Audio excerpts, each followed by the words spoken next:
Muraho neza, ikaze kuri YouTube channel yacu amategeko y'umuhanda Traffic Rules.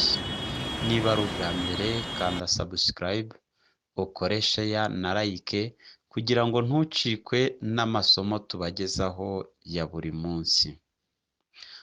Uyu munsi rero twabateguriye isomo ryerekeye imyaka fatizo ku bayobozi b'ibinyabiziga. Iyo tuvuze imyaka fatizo aba ari uguhera ku mwaka runaka kuzamura. Imyaka 20 ni ku bayobozi b'ibinyabiziga biri mu nzego C, D1, E na F.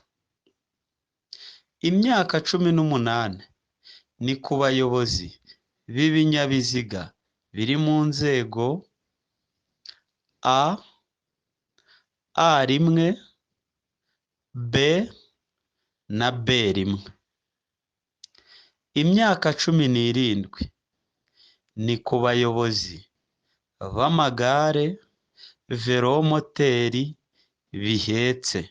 Mbese ni ukuvuga ngo biriho undi muntu. Hakaba hari umuyobozi, wa muyobozi akaba ahetse undi muntu. Imyaka 15 ni ku bayobozi b'amagare na velomoteri bidahetse, bitariho undi muntu, bikaba nyine bitwawe n'abayobozi babiyoboye. Imyaka fatizo 14 ni ku bayobozi b'inyamaswa.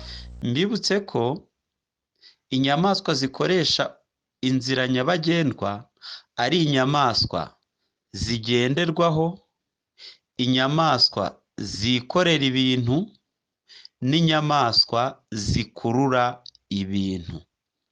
Izo nizo nyamaswa zikoresha inzira nyabagendwa. Imyaka fatizo 12 ni ku bayobozi b'amatungo. Abayobozi b'amatungo bivuze ko umuntu utaragera ku myaka 12 atemerewe kuba yaba umushumba. Ntashobora kuba umushumba kubera ko atabasha kuyobora izo nyamaswa cyangwa se amatungo mu nzira nyabagendwa. Bibutse ko amatungo n'inyamaswa bigendera ku nkombe y'iburyo bw'umuhanda. Bigendera ku nkombe y'iburyo bw'umuhanda.